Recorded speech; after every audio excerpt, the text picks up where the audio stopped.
Hello students, welcome to science stairs. আজকে চলতড়িৎ নিয়ে আলোচনা হবে এবং চলতড়িতের এই প্রথম ভিডিওটা তোমরা যখন এখানে পৌঁছেছো, প্রথম কথা তোমাদের সঙ্গে যেটা বলবো, তোমরা অবশ্যই একটা খাতা পেন নিয়ে বসো এবং এই যে ভিডিওটা চলাকালীন যদি কোথাও তোমাদের প্রয়োজন হয়, প্রয়োজনে তোমরা ভিডিওটা পজ করে সেখানে নোট ডাউন করে তারপর এগোবে।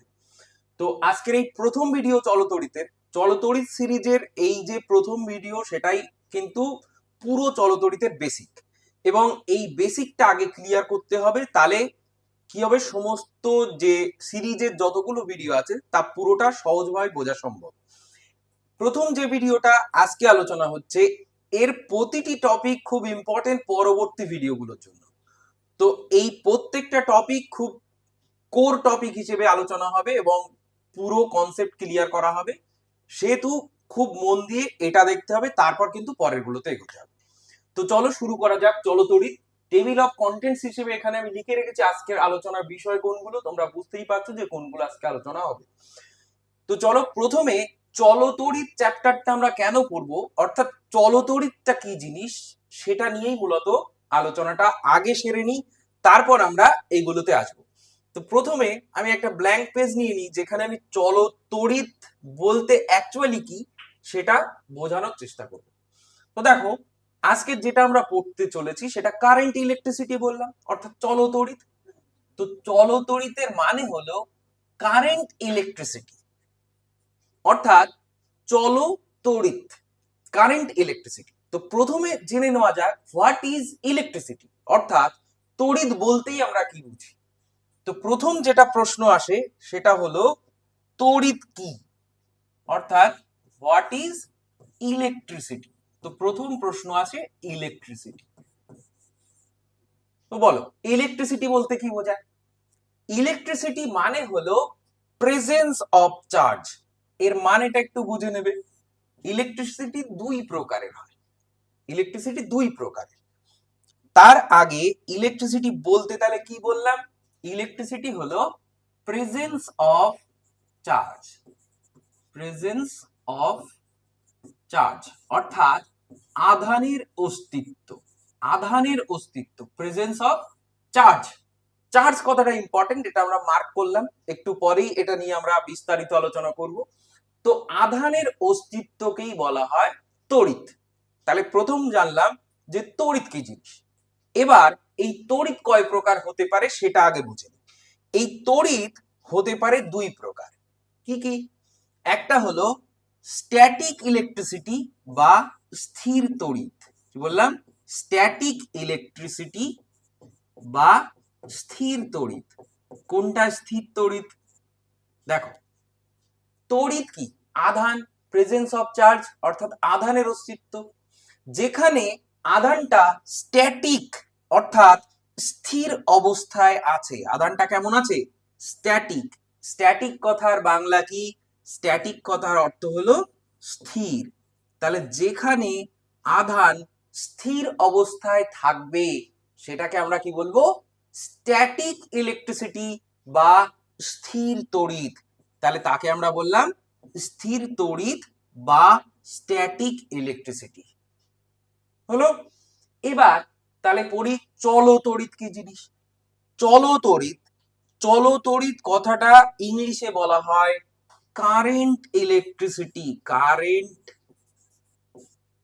ইলেকট্রিসিটি। চলতড়িৎ কথাটার অর্থ কি বললাম?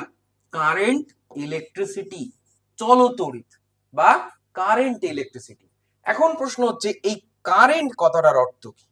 দেখো, এই কারেন্ট কথাটার অর্থ তোমরা কিন্তু জানো। দেখো, আমরা বলি না ওশান কারেন্ট, ওশান কারেন্ট মানে কি? সমুদ্র স্রোত, তাই না? তাহলে এই কারেন্ট কথাটার অর্থ হলো স্রোত। তাহলে যখন আধান স্রোতের আকারে বাহিত হবে, অর্থাৎ চলমান হবে, তখন তাকে বলা হবে কারেন্ট ইলেকট্রিসিটি। তাহলে কারেন্ট ইলেকট্রিসিটি কিসের মাধ্যমে হয়? যখন চার্জ মুভিং অবস্থায় থাকে। কি বললাম? Moving charge. ঠিক আছে। তাহলে চার্জ এখানে কেমন হয়েছিল? স্থির অবস্থায় ছিল। তাহলে স্থির তড়িতে আমরা কি পড়ি? যেখানে আধানগুলো স্থির অবস্থায় থাকে। চলতড়িতে আমরা কি পড়ি, যেখানে আধানগুলো চলমান অবস্থায় থাকে অর্থাৎ গতিশীল অবস্থায় থাকে তাকে আমরা কি বলি, কারেন্ট ইলেকট্রিসিটি বা চলতড়িৎ। তাহলে এটাকে আমরা বললাম চলতড়িৎ। তাহলে আজকের আমাদের যে আলোচনার বিষয় মূলত ছিল সেটা চলতড়িৎ। এখন দেখো তড়িৎ বা আধান চলবে কি করে। তড়িৎ বা আধান চলার জন্য কি শূন্য স্থানের মধ্য দিয়ে আধান চলতে পারবে? আধান চলার জন্য কি একটা তার আমরা ব্যবহার করি, একটা মাধ্যম যেখান দিয়ে আধান চললো। তাহলে এই যে চলতড়িৎ চ্যাপ্টারে আমরা তারের মধ্য দিয়ে যে কারেন্ট বা আধান বাহিত হবে সেই সমস্ত বিষয় নিয়ে আলোচনা করব। কেন কারেন্ট বাহিত হবে সেটা নিয়ে আলোচনা করব, বাহিত হলে কি হবে সেটা নিয়ে আলোচনা করব, কিভাবে বিদ্যুৎ অর্থাৎ কিভাবে আলো জ্বলে সেটা নিয়ে আলোচনা করব, এই সমস্ত বিষয় নিয়ে আলোচনা করব। তো যাই হোক, স্ট্যাটিক ইলেকট্রিসিটি বা স্থির তড়িৎ সম্বন্ধে একটুখানি জেনে নিই, যেটা তোমরা অলরেডি জানো। দেখো আমরা জানি না যে একটা চিরুনি দিয়ে যখন চুল আঁচড়ানো হবে, দীর্ঘক্ষণ একটা চিরুনি দিয়ে চুল আঁচড়ানোর পর কি দেখতে পাওয়া যায়, এটা ধরো চিরুনি, এই চিরুনি দিয়ে তুমি দীর্ঘক্ষণ চুল আঁচড়ালে, আঁচড়ানোর পর তুমি কি দেখতে পাবে বলো তো? আচ্ছা, একটা চিরুনি রয়েছে, দেখো এই চিরুনি দিয়ে আমরা যখন চুল আঁচড়ে নেব, কিছুক্ষণ ধরে চুল আঁচড়ানোর পর কি হচ্ছে বলতো, এই যে চিরুনি এবং এই যে চুল দুটো আলাদা আলাদা মেটেরিয়াল। তাহলে এই চিরুনি দিয়ে যখন আমরা চুল আঁচড়াচ্ছি তখন একটা বিশেষ ঘটনা এই চিরুনি এবং এই চুলের সঙ্গে ঘটছে। ঘটনাটা খুব ইন্টারেস্টিং। দেখো কি হচ্ছে আসলে, এই যে চিরুনি এবং চুলের মধ্যে একটা বিশেষ কণার সঞ্চালন হচ্ছে। সেই বিশেষ কণাটার নাম ইলেকট্রন, সেটাও আসলে আধান। তাহলে এই যে আধানের সঞ্চালন, একটার থেকে অন্যটায় ইলেকট্রন চলে যাচ্ছে, তাহলে যেটার থেকে ইলেকট্রন চলে যাচ্ছে সেটা ইলেকট্রন কি হচ্ছে, ঘাটতি হয়ে যাচ্ছে না? আর যেটায় ইলেকট্রন যাচ্ছে তাতে ইলেকট্রন বাড়তি হয়ে যাচ্ছে। তাহলে ইলেকট্রনের একটায় আধিক্য ঘটছে আর একটায় ইলেকট্রনের ঘাটতি ঘটছে। এই যে আধিক্য আর ঘাটতি, ঠিক আছে, এতে কি হচ্ছে, এদের যে নিউট্রালিটি ছিল আগে, যে একটা সাম্যাবস্থা ছিল প্রকৃতিতে, সাধারণভাবে একটা সুস্থ জীবনযাপন করছিল, সেই সুস্থ অবস্থাটা নষ্ট হয়ে গেল, অর্থাৎ এর সাম্য নষ্ট হয়ে গেল। প্রকৃতি সবসময় সাম্য প্রতিষ্ঠা করার চেষ্টা করে, তাই এই যে সাম্যটা নষ্ট হয়ে গেল সেটার জন্যই কি করবে, দেখো ধরে নাও চিরুনিটা কিছু ইলেকট্রন চুলকে দিয়ে দিয়েছিল, তাহলে এর কি হয়েছে, ইলেকট্রনের ঘাটতি পড়েছে। তাহলে এ কি করবে, এবার যে কোনো কারোর কাছ থেকে সেই ইলেকট্রন গুলো জোর করে আদায় করার চেষ্টা করবে। তাহলে যখনই কাগজের টুকরো, ছোট ছোট কাগজের টুকরোর সংস্পর্শে, এরকম ধরো কাগজের টুকরো, এই টুকরোগুলো সংস্পর্শে যখনই চিরুনিটাকে আনা হবে, তখনই চিরুনি কি করবে, দেখো যেহেতু কাগজের কাছে, দেখো যেহেতু চিরুনির কাছে কি হয়েছিল, ইলেকট্রনের ঘাটতি হয়েছিল না, তাহলে চিরুনি চেষ্টা করবে যে কোনো কারোর কাছ থেকে ইলেকট্রন কেড়ে নিতে। তাহলে সে একটি আহিত বস্তু, অর্থাৎ যাতে আধান আছে তার কাছ থেকেও কেড়ে নেওয়ার চেষ্টা করবে, যে অনাহিত অর্থাৎ যার কাছে অতিরিক্ত ইলেকট্রন নেই তার কাছ থেকেও কেড়ে নেওয়ার চেষ্টা করবে, যেগুলো আমরা বিস্তারিত একটু পরেই আলোচনা করব। তার কারণ আধানের উৎপত্তি কি করে হয় সেটা আমরা আজকের আলোচনার মধ্যে রেখেছি।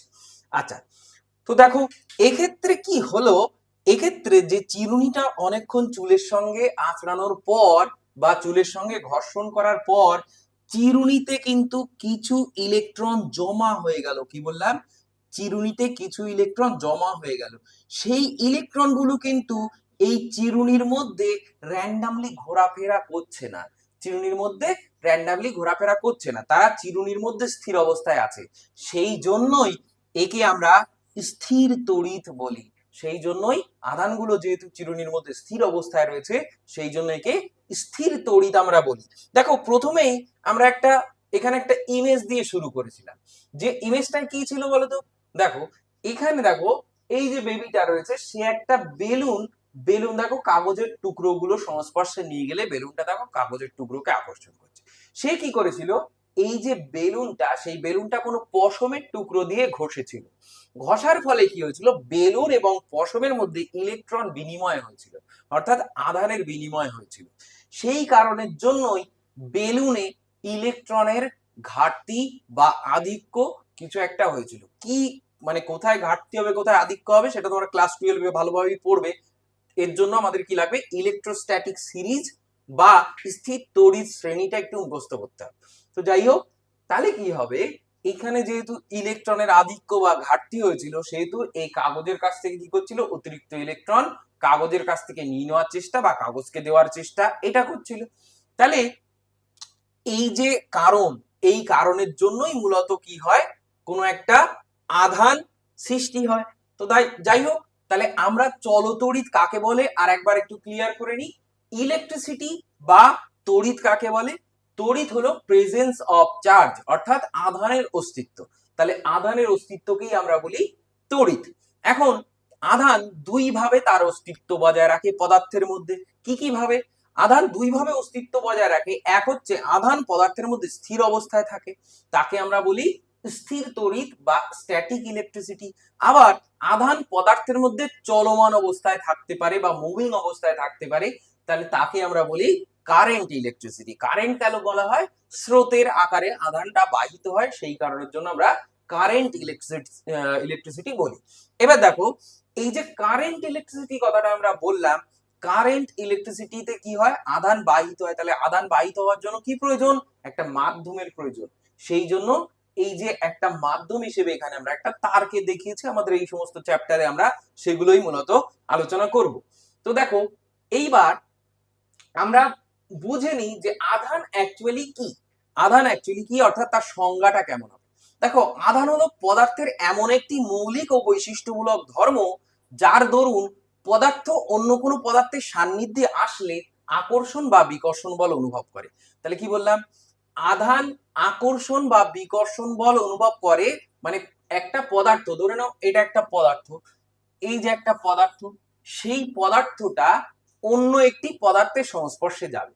তো ধরে নাও এই পদার্থের মধ্যে আধানের অস্তিত্ব আছে। যদি এই পদার্থের মধ্যে আধানের অস্তিত্ব থাকে, তাহলে একে কি বলা হবে, একে বলা হবে আহিত বস্তু। তাহলে এই বস্তুটাকে আমরা বলবো আহিত বস্তু। তাহলে আহিত বস্তু কখন হবে, যখন এর মধ্যে আধান থাকবে।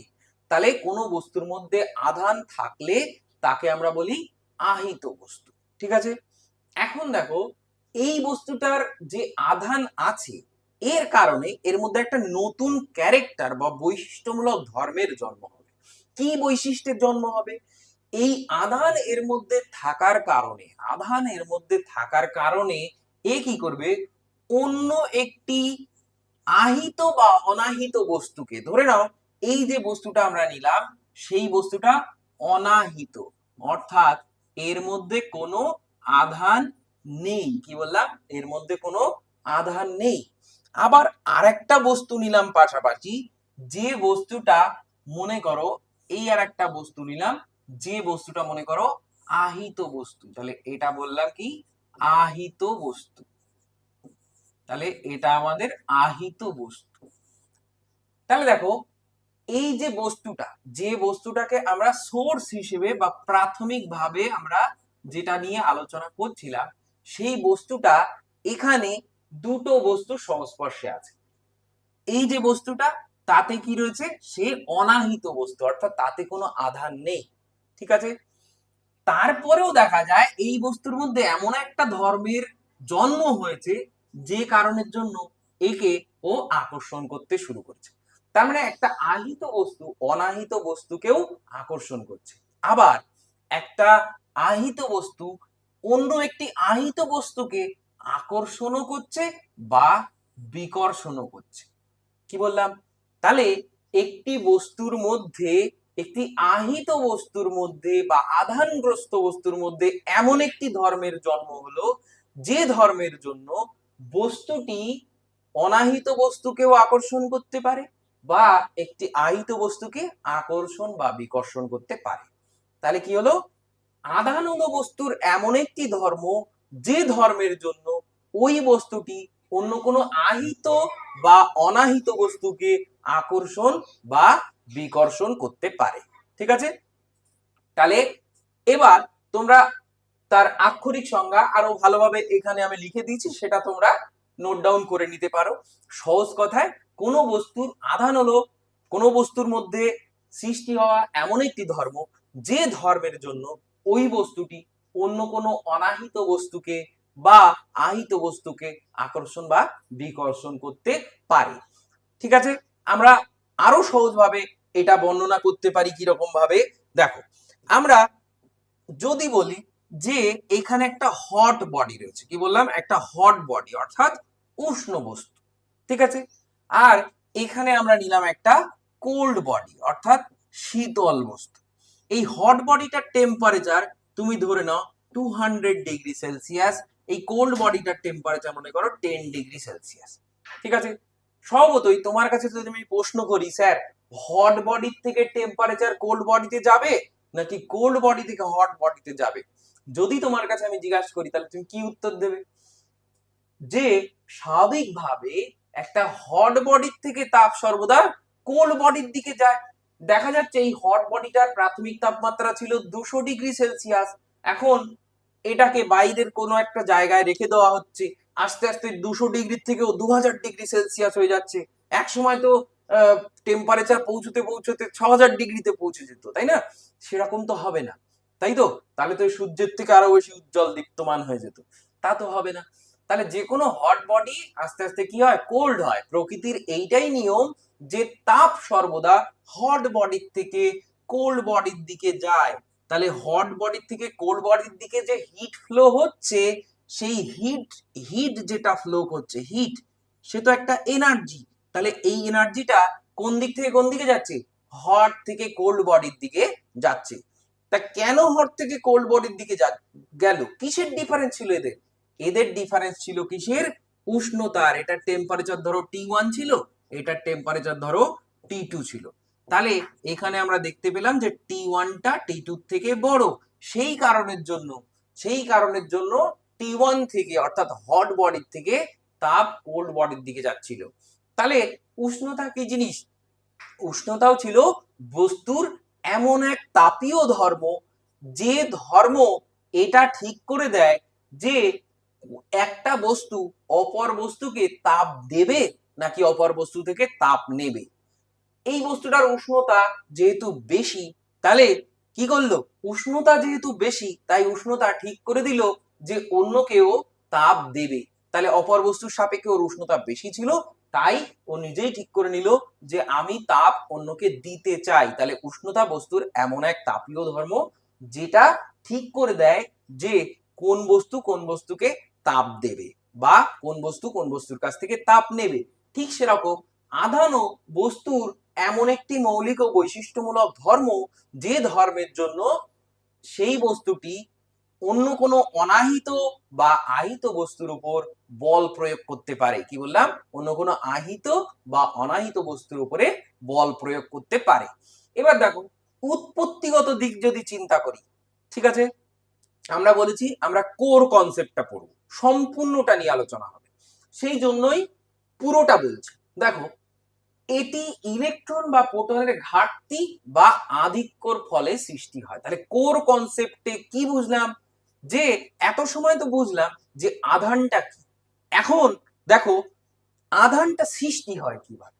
তাহলে এটি ইলেকট্রন বা প্রোটনের ঘাটতি বা আধিক্যের ফলে সৃষ্টি হয়।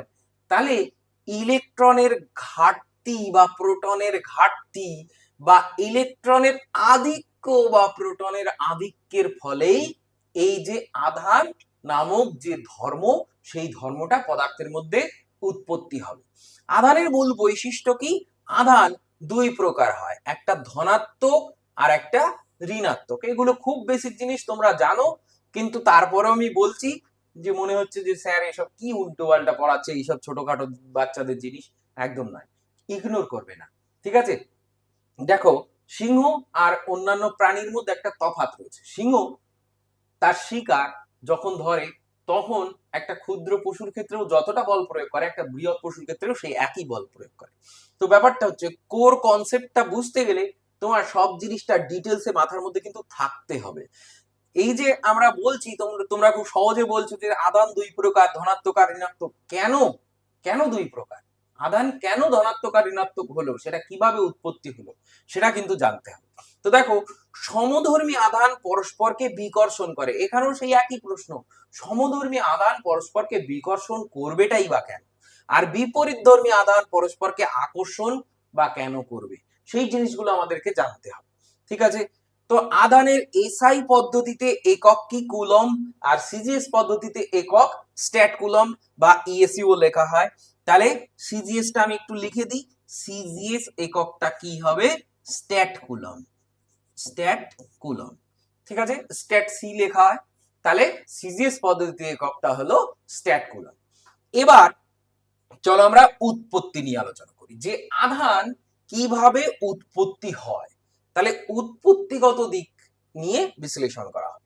দেখো, ছোটবেলায় তোমরা একটা জিনিস পড়েছো, ছোটবেলায় বলতে ক্লাস 9-এ তোমরা এই জিনিসটা পড়েছো, যেখানে ক্লাস 9-এ তোমরা এই ধারণাটা পেয়েছো যে পদার্থকে, মানে আমরা পরমাণু চ্যাপ্টার পড়েছি না, তো পরমাণু ধারণা চ্যাপ্টার পড়তে গিয়ে তোমরা এই জিনিসটা নিশ্চয়ই পড়েছিলে যে পদার্থ অর্থাৎ একটা আস্ত পদার্থ নিলে তুমি, নিয়ে সেই পদার্থটাকে তুমি এবার ভাঙার চেষ্টা করছো। তাহলে আমি কি করছি, এই যে পদার্থটা নিলাম সেই পদার্থটাকে ভাঙার চেষ্টা করছি।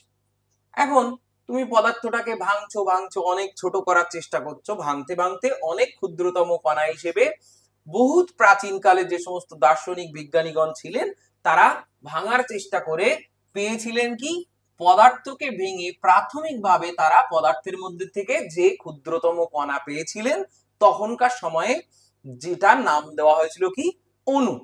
তারপর সেই অণুটাকে ভেঙে কি পাওয়া গিয়েছিল বলতো, অণুটাকে ভেঙে বিজ্ঞানী জন ডাল্টন পরবর্তীতে ভেঙে প্রমাণ করলেন যে না, অণুর থেকেও ক্ষুদ্রতম কণায় পদার্থকে ভাঙা সম্ভব, এবং অণুকে ভাঙলে যেটা পাওয়া যায় তিনি তার নাম দিলেন পরমাণু বা অ্যাটম। তিনি তার নাম দিলেন পরমাণু, যে ইংলিশে যেটাকে আমরা কি বলি, অ্যাটম বলি। ঠিক আছে, আর অণু তাকে আমরা কি বলি, মলিকিউল বলি। তাহলে এটা হলো মলিকিউল আর এটা অ্যাটম। তাহলে পরমাণু পরবর্তীকালে আবার আমাদের বিজ্ঞানী রাদারফোর্ড, যেটা তোমাদের ক্লাস 9-এর প্রথম মানে অ্যাটমিক চ্যাপ্টারের প্রথম যে এক্সপেরিমেন্টটা ছিল সেখানে তোমরা পেয়েছো সোনার পাতের এক্সপেরিমেন্ট, যে এই যে পরমাণু, সেই পরমাণুটা ভাঙার পর কিছু উল্লেখযোগ্য কণা এর মধ্যে থেকে বেরিয়ে আসলো। কি কি কণা বেরিয়ে আসলো, পরমাণু ভাঙার পর পরমাণুর মাঝে, একদম মাঝে এরকম একটা জায়গা পাওয়া গেল, যেটাকে আমরা কি বলি, যেটাকে আমরা নিউক্লিয়াস বলি। তাহলে পরমাণুর মাঝে পাওয়া গেল নিউক্লিয়াস, যার মধ্যে দুটো কণা থাকলো, একটা নিউট্রন আর একটা প্রোটন। তাহলে পরমাণুর মাঝে কি থাকলো, নিউট্রন আর প্রোটন। পরমাণুর মাঝে কি থাকলো, নিউট্রন আর প্রোটন। তাহলে পরমাণুর মাঝে থাকলো নিউট্রন আর প্রোটন, এবং বাইরের কক্ষপথে কারা ঘুরে বেড়ালো, আর একটা কণা, যেটাকে বলা হয় ইলেকট্রন। তাহলে বাইরের কক্ষপথে কে ঘুরে বেড়াচ্ছে, ইলেকট্রন। তাহলে পদার্থকে ভাঙলে প্রাথমিক অবস্থায় অণু বা মলিকিউল পাওয়া গিয়েছিল, তারপর মলিকিউল বা অণুকে ভেঙে কি পাওয়া গেল, পরমাণু বা অ্যাটম। সেই পরমাণু বা অ্যাটমকে ভেঙে তার মধ্যে যেটা পাওয়া গেল সেটা কি, যে না, কেন্দ্রক অর্থাৎ মাঝখানের একটা ঘন, মানে হাই ডেন্সিটির জায়গা, উচ্চ ঘনত্ব বিশিষ্ট জায়গা, যেখানে কি রয়েছে, নিউট্রন আর প্রোটন নামক দুটো অবপারমাণবিক কণা রয়েছে। তারপর তাকে ঘিরে কে আবর্তন করছে, তাকে ঘিরে আবর্তন করছে ইলেকট্রন। এবং এই ইলেকট্রন গুলো কি হচ্ছে, এই নিউট্রন প্রোটন দ্বারা, অর্থাৎ নিউক্লিয়াসের যে নিউক্লিয়াসটা রয়েছে সেই নিউক্লিয়াসের মধ্যে যে নিউট্রন প্রোটন রয়েছে তারা আবার এই ইলেকট্রন গুলোকে কি করে রেখেছে, আকর্ষণ করে রেখেছে। ঠিক আছে, অ্যাকচুয়ালি আকর্ষণটা করে রেখেছে প্রোটন। তো যাই হোক, এই এই ছিল আমাদের কি, পরমাণুর মডেল। এবার দেখো, কোন একটা পরমাণু প্রকৃতিতে যখন স্বাভাবিক অবস্থায় থাকে, কি বললাম, স্বাভাবিক অবস্থায় কোনো একটা পরমাণু, ভালো করে বুঝো যে স্বাভাবিক বলছি আমরা, তাহলে স্বাভাবিক বলতে কি বুঝছি, তাহলে স্বাভাবিক অবস্থায় যখন কোনো একটা পরমাণু রয়েছে, ঠিক আছে, তখন কি হচ্ছে, দেখো, স্বাভাবিক অবস্থায় যখন কোনো একটা পরমাণু থাকবে তখন সেই পরমাণুটা কি থাকবে, স্বাভাবিক বা স্থায়ী স্থায়ী অবস্থায় যখন থাকবে তখন সেই পরমাণুটা অবশ্যই হবে কি নিউট্রাল, সেই পরমাণুটা হবে নিউট্রাল। ঠিক আছে, ওভারঅল পরমাণুটা নিউট্রাল বা নিস্তড়িত। নিস্তড়িত, ওভারঅল নিস্তড়িত। ওভারঅল নিস্তড়িত কেন বলছি, দেখো সেই পরমাণুর মধ্যে যদি 10টা প্রোটন থাকে, যদি 10টা প্রোটন থাকে তাহলে তার মধ্যে ইলেকট্রনও থাকবে কটা, 10টা। তাহলে যদি প্রোটন 10টা থাকে তাহলে ইলেকট্রনও কটা থাকবে, 10টা থাকবে। এবার দেখো একটা প্রোটনের আধান কত ধরে নেওয়া হয়, একটা প্রোটনের আধান ধরে নেওয়া হয় প্লাস ই, আর একটা ইলেকট্রনের আধান ধরে নেওয়া হয় মাইনাস ই। অর্থাৎ মানের দিক থেকে ইলেকট্রন এবং প্রোটনের আধান সমান, কিন্তু তারা ধর্মের দিক থেকে বিপরীত। অর্থাৎ প্রোটন হয় পজিটিভ আর ইলেকট্রন হয় নেগেটিভ।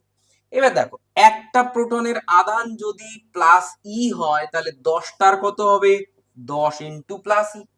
ঠিক আছে, একটা ইলেকট্রনের আধান যদি মাইনাস ই হয় তাহলে 10টা ইলেকট্রনের আধান কত হবে, এর সঙ্গে 10 গুণ করতে হবে, সিম্পল। তাহলে এর সঙ্গে 10 গুণ করতে হবে। তাহলে এখানে ইলেকট্রনের আধান কত পেলাম, -10 পেলাম না, আর প্রোটনের আধান কত পেলাম, প্রোটনের আধান পেলাম +10 তাহলে প্রোটনের আধান হলো +10 আর ইলেকট্রনের আধান হলো -10। এবার তুমি দেখো এই যে অ্যাটমটা রয়েছে, যে অ্যাটমটার উদাহরণ আমরা দিচ্ছি তাতে কি বললাম, প্রোটন রয়েছে আমাদের 10টা, ইলেকট্রন রয়েছে কটা, 10টা। তাই প্রোটনের আধান কত হলো, +10 হলো, আর ইলেকট্রনের আধান কত হলো, -10 হলো। নিউট্রনের কোনো আধান নেই, নিউট্রনের কোনো আধান নেই। তাহলে যদি মোট আধান বিবেচনা করি, দেখো যদি মোট আধান বিবেচনা করি তাহলে আমরা যে এক্সাম্পল বা উদাহরণটা নিচ্ছি সেই উদাহরণের ক্ষেত্রে মোট আধান কত হবে, প্রোটনের আধান হবে +10, তার সঙ্গে যোগ করতে হবে কার আধান, নিউট্রনের আধান, নিউট্রনের আধান আর ইলেকট্রনের আধান। তাহলে ইলেকট্রনের আধানটা আগে যোগ করে নি, ইলেকট্রনের আধান কত, -10, তার সঙ্গে যোগ করব নিউট্রনের আধান। বলো নিউট্রনের আধান কত, আধান নেই, নেই মানে শূন্য। আচ্ছা, তাহলে এটা আর এটা কি হয়ে গেল, কেটে গেল। তাহলে মোট আধান কত পাওয়া গেল, মোট আধান পাওয়া গেল 0। তার মানে আমরা বুঝতে পারলাম যে স্বাভাবিক অবস্থায় যেহেতু যে কটি প্রোটন থাকে পদার্থের মধ্যে বা পরমাণুর মধ্যে ঠিক সেই কটি ইলেকট্রন থাকে, সুতরাং মোট আধান সর্বদাই 0 হবে। কি অবস্থায়, স্থায়ী বা স্বাভাবিক বা নিউট্রাল অবস্থায়। তাহলে নিউট্রাল কন্ডিশনে যে কোনো একটা অ্যাটমের মোট আধান 0 হয়, নিউট্রাল কন্ডিশনে যে কোনো একটা অ্যাটমের মোট আধান 0 হয়। কিন্তু যদি নিউট্রাল না থাকে তখন কি হবে, সেটাই আজকের এখন দেখার বিষয়। যদি নিউট্রাল না থাকে তখন কি হবে, যদি নিউট্রাল না থাকে তখন কি হবে। দেখো এখানে আমরা দুটো উদাহরণ নিয়েছি, সেই দুটো উদাহরণ ভালো করে বুঝলেই, মানে ভালো করে খেয়াল করলেই পুরো বিষয়টা স্পষ্ট হয়ে যাবে। দেখো এখানে এই যে অ্যাটমটার ছবি আমরা এঁকেছি সেই অ্যাটমটা একটু ভালো করে খেয়াল করো। দেখো আমরা বলেছি যে কোনো একটা পরমাণুর স্থায়ী অবস্থায় ঠিক যে কটা প্রোটন থাকে তার মধ্যে ঠিক সেই কটাই ইলেকট্রন থাকে। ঠিক আছে, মোট প্রোটন আর মোট ইলেকট্রন চার্জ কি হতে হবে, যোগফল 0 হতে হবে। যদি একটা ইলেকট্রন থাকে তাহলে একটাই প্রোটন থাকতে হবে। তার কারণ কি, একটা ইলেকট্রনের যে -ই চার্জ রয়েছে সেটা +ই, একটা প্রোটনের +ই দ্বারা ব্যালেন্স থাকতে হবে। এই হচ্ছে বেসিক ব্যাপার। তো এখানে দেখো ব্যালেন্স আছে কি নেই সেটা দেখার চেষ্টা করি। দেখো এই একটা ইলেকট্রন দ্বারা এখানে এই যে একটা প্লাস ব্যালেন্স করে দিলাম। ঠিক আছে, তাহলে এরা দুজন একে অপরের প্রভাব নষ্ট করে ফেলবে, ঠিক কথা। এবার দেখো এখানে আর একটা মাইনাস কেটে দাও, সঙ্গে সঙ্গে আর একটা প্লাস কেটে দাও, ঠিক আছে? তাহলে এরা পরস্পরকে ব্যালেন্স করে ফেললো। আচ্ছা ভালো কথা, এখানে একটা মাইনাস কেটে দাও, সঙ্গে সঙ্গে এখানে একটা প্লাস কেটে দাও, ঠিক আছে? তাহলে দেখো তিনটে ইলেকট্রন, এখানে আমরা কটা ইলেকট্রন কেটেছি? চারটে ইলেকট্রন কেটেছি, তাহলে চারটে প্রোটন কাটতে হবে, তাহলে চারটে প্রোটন কেটে দিলাম।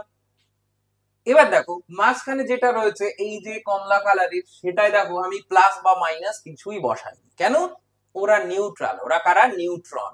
তাহলে নিউট্রনের তো পজিটিভিটি বা নেগেটিভিটি কিছু হয় না, চার্জলেস, কোনো চার্জ নেই।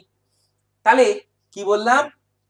যে একটা ইলেকট্রন একটা প্রোটনকে ব্যালেন্স করলো, এই আর একটা ইলেকট্রন এখানে আর একটা প্রোটনকে ব্যালেন্স করলো, এই আর একটা ইলেকট্রন এখানে একটা প্রোটনকে ব্যালেন্স করলো, ঠিক? তাহলে দেখো এখানে আমরা কি করলাম? চারটে ইলেকট্রন দ্বারা চারটে প্রোটনকে ব্যালেন্স করে দিলাম। কিন্তু এবার তুমি দেখো যে এই যে চারটে ইলেকট্রন দ্বারা চারটে প্রোটনকে ব্যালেন্স করে ফেলেছি, ফেলার পর কটা ইলেকট্রন এখনো আছে সেটা খেয়াল করো। দেখো এখন এই যে ইলেকট্রন গুলো কাটাকাটি হয়ে গেছে, কাটাকাটি হওয়ার পর যে দুটো ইলেকট্রন অবশিষ্ট আছে তারা কারা? এই একটা ইলেকট্রন আর এই একটা ইলেকট্রন। দেখো এদের তো কাটা পড়েনি, তার মানে এদের প্রভাব নষ্ট করার জন্য কেন্দ্রকে কোনো প্রোটন নেই, তাহলে এদের প্রভাবটা নষ্ট হবে না, ঠিক তো? তার মানে আসল ব্যাপার কি দাঁড়ালো? দেখো এই পরমাণুটা কি নিউট্রাল থাকলো সেইটা বোঝার চেষ্টা করো। দেখো এখানে ইলেকট্রন টোটাল কটা ছিল, এবার গাণিতিক ভাবে একটু ক্যালকুলেশন করে দেখাই। ইলেকট্রন কটা ছিল? গোনো, একটা, দুটো, তিনটে, চারটে, পাঁচটা, ছটা। তাহলে ইলেকট্রন ছিল ছটা। একটা ইলেকট্রনের আধান কত? -e, তাহলে ছটার কত হবে? -6e, -6e, ঠিক আছে? আচ্ছা একটু এইদিকে সরিয়ে লিখি, নাহলে তোমরা হয়তো দেখতে পাবে না। তাহলে -6e, তাহলে এটা হলো কি? এটা হলো এখানে যে ইলেকট্রন গুলো আছে তাদের মোট আধান। তাহলে এখানে যে প্রোটন গুলো আছে তাদের মোট আধান কত দেখে নেওয়া যাক। এখানে কটা প্রোটন গুনো? একটা, দুটো, তিনটে, চারটে প্রোটন। তাহলে চারটে প্রোটনের আধান কত হবে? প্লাস প্লাস 4e, তাহলে +4e। এবার নিউট্রনের জন্য তো শূন্য, তাহলে এবার এই তিনটে যোগ করো, এই তিনটে যোগ করলে কত পাচ্ছ? -2e পাচ্ছ না? তার মানে কি? এটা কার চার্জ? দুটো ইলেকট্রন অতিরিক্ত হয়ে গেছিল, সেই দুটো ইলেকট্রনের অতিরিক্ত চার্জ, তাই এখানে মোট আধান রূপে ধরা দিল। তাহলে দেখো একটা স্বাভাবিক বা স্থায়ী বা নিউট্রাল অ্যাটমের ক্ষেত্রে মোট আধান কত হওয়া উচিত ছিল? শূন্য হওয়া উচিত ছিল। এখানে কি মোট আধান শূন্য হলো? হলো না তো। তার মানে ইট ইজ নট নিউট্রাল, তাহলে এটা নিউট্রাল নয়। আর নিউট্রাল যদি না থাকে তাহলে প্রকৃতি তাকে কি চেষ্টা করবে? নিউট্রাল করার চেষ্টা করবে, প্রকৃতি তাকে নিউট্রাল করার চেষ্টা করবে। তাহলে যেহেতু এই অ্যাটমটা নিউট্রাল ছিল না, তাহলে এই যে যে এই অ্যাটমটা যে পদার্থের মধ্যে রয়েছে সেই পদার্থের একটা বিশেষ ধর্ম তৈরি হবে, যে ধর্মের জন্য সেই পদার্থটা কি করবে? অন্য কোনো পদার্থকে কি করবে? এই যে দুটো অতিরিক্ত ইলেকট্রন রয়েছে সেই দুটো অন্য কোনো পদার্থের কাছে জোর করে দিয়ে দেওয়ার চেষ্টা করবে, ঠিক আছে? সেই কারণের জন্য সে কি করবে? অন্যকে অ্যাট্রাক্ট করতে চেষ্টা করবে, বুঝলাম? এবার কাকে রিপালস করবে, কাকে অ্যাট্রাক্ট করবে আমরা একটু পরে খুব ভালো করেই সেটা বুঝতে পারবো। তো আবার এই উদাহরণটা একটু দেখে নেওয়া যাক। দেখো এখানে নিজেই বলো যে ইলেকট্রন গুলো তার প্রভাব প্রোটন দ্বারা নষ্ট করতে পারছে কিনা সেটা দেখি। দেখো এখানে একটা ইলেকট্রন, এই একটা প্রোটন, তারা নিজেদের প্রভাব নষ্ট করে ফেললো। এই আরেকটা ইলেকট্রন, এই আরেকটা প্রোটন নিজেদের প্রভাব নষ্ট করে ফেললো। এই একটা ইলেকট্রন, এই একটা প্রোটন নিজেদের প্রভাব নষ্ট করে ফেললো। এই বেটা একা পড়ে কি করবে? তাহলে এই যে ইলেকট্রন একা রয়েছে সেই একা থাকা ইলেকট্রনটা কিন্তু অতিরিক্ত ইলেকট্রন, তাই না? তাহলে এই অতিরিক্ত ইলেকট্রন এই অ্যাটমের কাছে থাকার কারণে এর একটা ব্যাধি সৃষ্টি হয়েছে। এই যে অতিরিক্ত ইলেকট্রনটা ও যে করে হোক অন্য কাউকে দেওয়ার চেষ্টা করবে, সেই জন্যই ও কি করবে, অন্যের সঙ্গে ইলেকট্রন বিনিময়ের চেষ্টা করবে। তাহলে এই ইলেকট্রনটা থাকার কারণেই ওর মধ্যে আধান নামক যে ধর্ম, সেই ধর্মের আবার উদ্ভব হবে। তাহলে আধান নামক যে ধর্মটা, সেই ধর্মটার উদ্ভব কি করে হলো? উদ্ভব হলো ইলেকট্রনের ঘাটতি বা আধিক্যের জন্য। তাহলে এখানে আমরা ইলেকট্রনের আধিক্যর কথা আমরা খুব ভালো করে আলোচনা করেছি আশা করি। যদি বুঝতে না পারো এরপরেও, তাহলে কমেন্টে অবশ্যই জানাবে। এরপরে আমরা একটু দেখে নিই যে কি বললাম, যে ইলেকট্রন বা প্রোটনের ঘাটতি বা আধিক্যর ফলে সৃষ্ট একটি ভৌত ধর্ম, যে ভৌত ধর্মটাই আমরা কি বলছিলাম, আধান বলছিলাম, তাই তো? তাহলে আধানের সংজ্ঞা আমাদের কাছে স্পষ্ট হয়েছে। এবার এই আধান সম্পর্কিত একটি বিশেষ সূত্র নিয়ে আমরা আলোচনা করব। তার আগে কোন আধান পরস্পরকে আকর্ষণ করবে, কোন আধান পরস্পরকে বিকর্ষণ করবে, সেটা একটুখানি জেনে নেওয়া যাক। যদিও খুব সহজ বিষয়, তোমরা জানো সেটা, তবুও একবার উদাহরণের সাহায্যে বলি। দেখো এখানে আমরা দুটো আধান দেখাচ্ছি।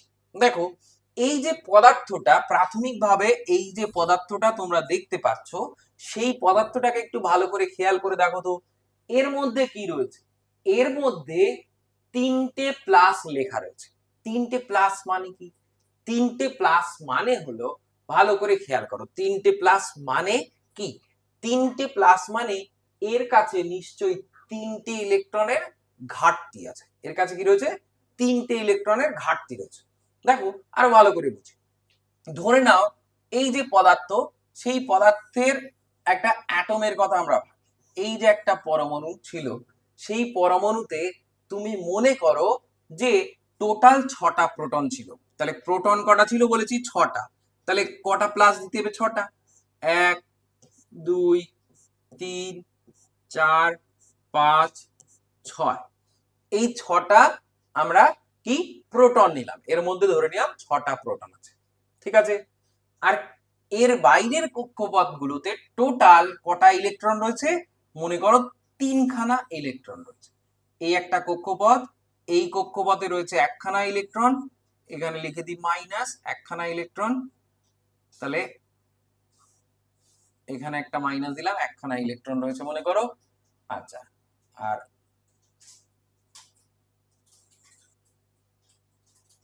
এখানে 1খানা ইলেকট্রন, আর এখানে 1খানা ইলেকট্রন। তাহলে টোটাল এই পরমাণুর কাছে কটা ইলেকট্রন রয়েছে? 3টে ইলেকট্রন রয়েছে। আর কেন্দ্রক বা নিউক্লিয়াসের মধ্যে প্রোটন আছে কটা? 6টা। 1টা 2টো 3টে 4টে 5টা 6টা, ঠিক আছে? এবার তুমি দেখো, এবার আমরা সেই আগের মতোই কাজটা করব, যে এই একটা ইলেকট্রন একটা প্রোটনের প্রভাব নষ্ট করলো, এই আর একটা ইলেকট্রন এই প্রোটনের প্রভাব নষ্ট করলো, এই 1খানা ইলেকট্রন এই প্রোটনের প্রভাব নষ্ট করলো। কিন্তু এই 3টে প্রোটন এর মধ্যে অতিরিক্ত থেকে গেল না। তাহলে এই 3টে প্রোটনকে যদি অতিরিক্ত না থেকে একে নিউট্রাল করাতে হয়, তাহলে কটা ইলেকট্রন লাগবে? বাইরের থেকে একটা ইলেকট্রন ও নিয়ে নিউট্রাল হবে, এ আর একটা নিয়ে নিউট্রাল হবে, এ আর একটা নিয়ে নিউট্রাল হবে। তাহলে টোটাল বাইরের থেকে কটা ইলেকট্রনের প্রয়োজন? 3টে ইলেকট্রনের প্রয়োজন। তাহলে এর কটি ইলেকট্রন প্রয়োজন? এর কটি ইলেকট্রন প্রয়োজন? 3টি ইলেকট্রন প্রয়োজন। তাহলে এর কটা দরকার? এর দরকার 3টি ইলেকট্রন। ভালো করে বোঝো, এর দরকার 3টি ইলেকট্রন। এবার দেখো এর কাছে অতিরিক্ত কটা ইলেকট্রন আছে? 1টা 2টো 3টে, তাই তো? তাহলে এর দরকার 3টি ইলেকট্রন, এর কাছে আছে 3টি ইলেকট্রন, তাহলে এদের সঙ্গে বন্ধুত্ব হবে না হবে না? অবশ্যই হবে। কেননা এর দরকার 3টে, আর ও দিতে চায় 3টে। তার কারণ ওর ওই 3টে অতিরিক্ত থাকার কারণে ওর যন্ত্রণা।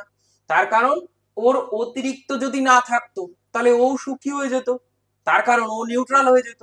আবার এ নিউট্রাল হতে পারছে না কেন? ও তিনটে লাগবে তাই। তাহলে ও যদি ওর তিনটে দিয়ে দেয় তাহলে ও নিজেও সুখী হয়ে যাবে, আবার একেও সুখী করতে পারবে। সেই কারণের জন্য এরা একে অপরকে কি করবে? আকর্ষণ করবে। তাহলে বুঝলাম কেন দুটি পদার্থ পরস্পরকে আকর্ষণ করে। তাহলে আশা করি আমরা বুঝতে পেরেছি যে দুটো পদার্থ কেন পরস্পরকে আকর্ষণ করে, তাই তো? তাহলে ঠিক এই একইভাবে আমরা এটাও বলতে পারি, দেখো বিকর্ষণ তাহলে কখন করবে বা কেন করবে? বিকর্ষণ কখন করবে? দেখো এর তিনটি প্রয়োজন, এ দেখালো এলো, ওরও তিনটি প্রয়োজন। মানে কি রকম? এরকম একটা আধান রয়েছে, মনে করো একটা পদার্থ রয়েছে যাতে মনে করো এরকম তিনটি প্রোটনের আধিক্য রয়েছে, তাই তো? তার মানে ওর কটা ইলেকট্রন লাগবে? তিনটি ইলেকট্রন লাগবে।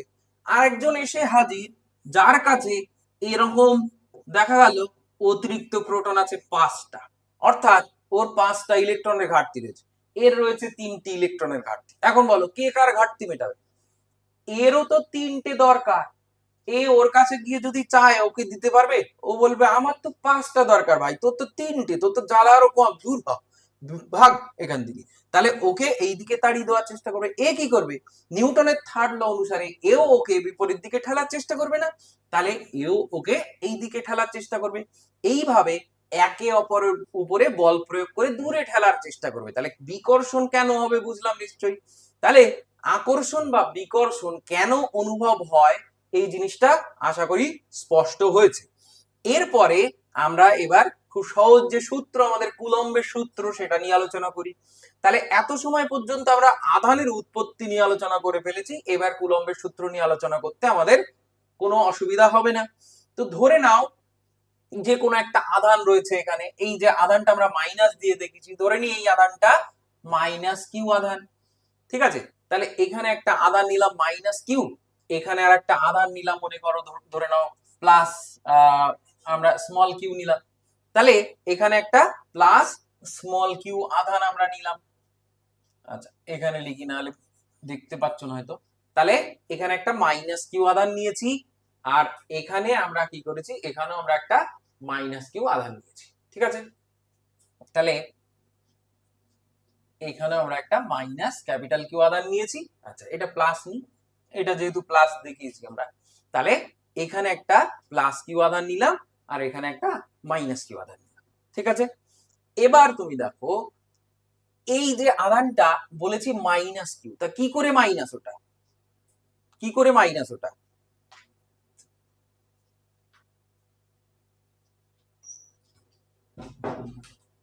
তাহলে এই যে মাইনাস কিউ আধানটা রয়েছে, তাহলে মাইনাস কেন হয়? মাইনাস হয় যদি কি হয়? যদি ইলেকট্রন অতিরিক্ত হয়। তাহলে ইলেকট্রন নিশ্চয়ই এখানে বেশি রয়েছে আর এখানে ইলেকট্রনের ঘাটতি রয়েছে। তাহলে এরা একে অপরকে কি করবে?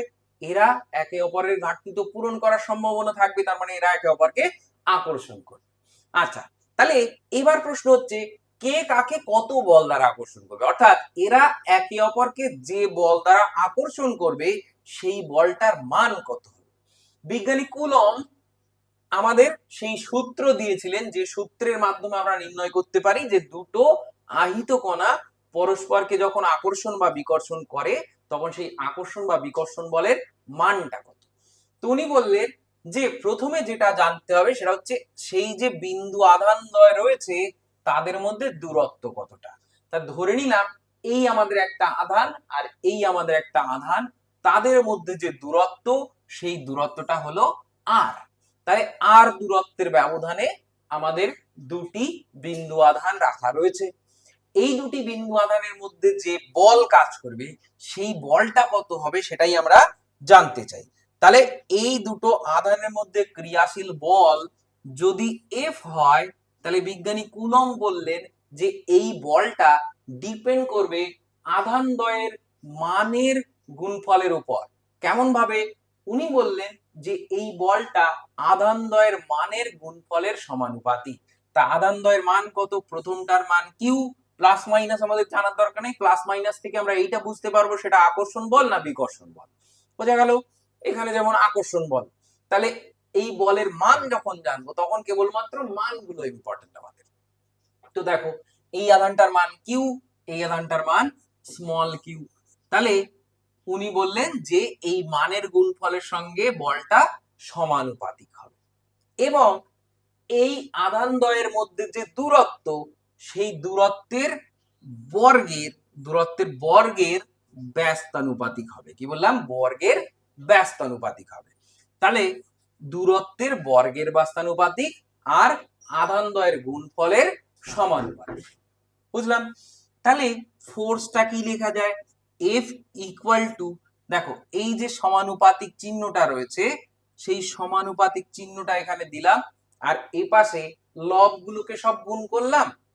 তাহলে লবগুলো কি কি? কিউ কিউ আর 1, তাহলে গুণ করলে পাওয়া গেল কিউ কিউ বাই নিচে আর স্কোয়ার। এবার এই ধ্রুবকটাকে মানে সমানুপাতিকটাকে আমাদের তুললে এখানে আমাদের কি আসবে? একটা ধ্রুবক আনতে হবে নিশ্চয়ই। যে ধ্রুবকটাকে আমি বললাম কে, সমানুপাতিক ধ্রুবক হিসেবে আমরা একটা ধ্রুবক নিলাম যেটা হলো কে। তাহলে এটাকে লিখলাম q q by r square, এটা নিলাম। তাহলে এটাই হলো আমাদের ফোর্স। তাহলে আধানদ্বয়ের মধ্যে ক্রিয়াশীল বল কোনটা হলো? এইটা হলো। এবার দেখো তাহলে আধানদ্বয়ের মধ্যে ক্রিয়াশীল বল বললাম এফ ইকুয়াল টু কোনো একটি ধ্রুবক ইনটু আধানদ্বয়ের মানের গুণফল বাই তাদের দূরত্বের বর্গ। এইটা পাওয়া গেল আধানদ্বয়ের মধ্যে ক্রিয়াশীল বল। এবার এই যে কে রয়েছে সেই কেটা একটা ধ্রুবক, যে ধ্রুবকটার দেখো একটা জিনিস ভালো করে মনে রাখো, এই ধ্রুবকটার মান ব্যবহৃত একক পদ্ধতির উপরে নির্ভরশীল। কি বললাম? ব্যবহৃত একক পদ্ধতির উপর নির্ভরশীল। ঠিক আছে? তো এই ধ্রুবকটা এসআই পদ্ধতিতে এর মান একরকম হয়, আবার সিজিএস পদ্ধতিতে এর মান একরকম হয়। এসআই পদ্ধতিতে যখন আমরা ব্যবহার করব তখন কে এর মান আমরা কত নেব?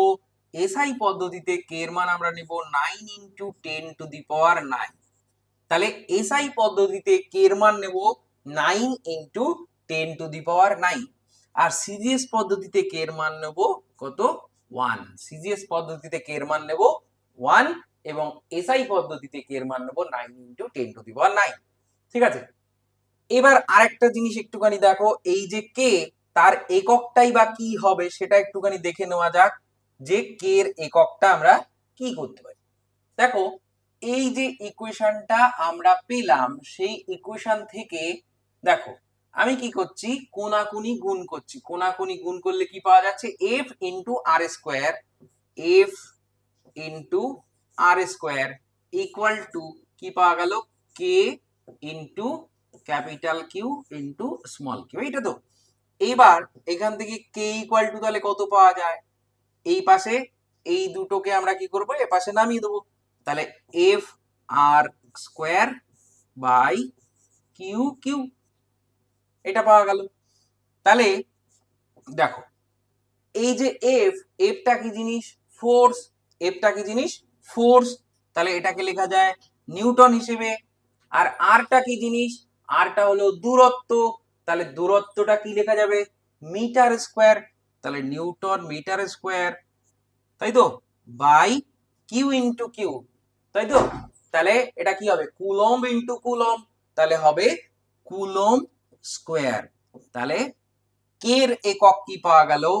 Newton metre square coulomb to the power -2, coulomb to the power -2। বুঝতে পারলাম? তাহলে এটাই হলো যে কে এর একক। তাহলে এটা কি বলা হয়? কে এর একক। তাহলে কে এর একক কি হলো? Newton metre square per coulomb square হয়ে গেল। আচ্ছা, তাহলে এই যে কে এর এসআই পদ্ধতিতে এই যে এককটা এর পাশে আমরা লিখব, সেই এককটা তাহলে আমরা কত লিখব? সেই এককটা আমরা লিখব newton metre square per coulomb square, তাই তো? বোঝা গেল? আচ্ছা, তাহলে আমরা বুঝলাম কুলম্বের সূত্রটা। ঠিক আছে? এইবার দেখো এই যে কুলম্বের সূত্রে দুটি বিন্দু আধান পরস্পরের মধ্যে একটা নির্দিষ্ট দূরত্বের ব্যবধানে থেকে তারা একে অপরের উপরে বল প্রয়োগ করছে। এই যে বলটা সেটা আকর্ষণও হতে পারে, সেটা বিকর্ষণও হতে পারে। সেই বলের মান কত সেটা আমরা এই কুলম্বের সূত্র দ্বারা নির্ণয় করতে পারি, তাই তো? এইবার এই সম্পর্কিত আমরা একটা একটুখানি কোনো একটা প্রবলেম দেখে নিই, এই সম্পর্কীয় একটা সমস্যা দেখে নিই।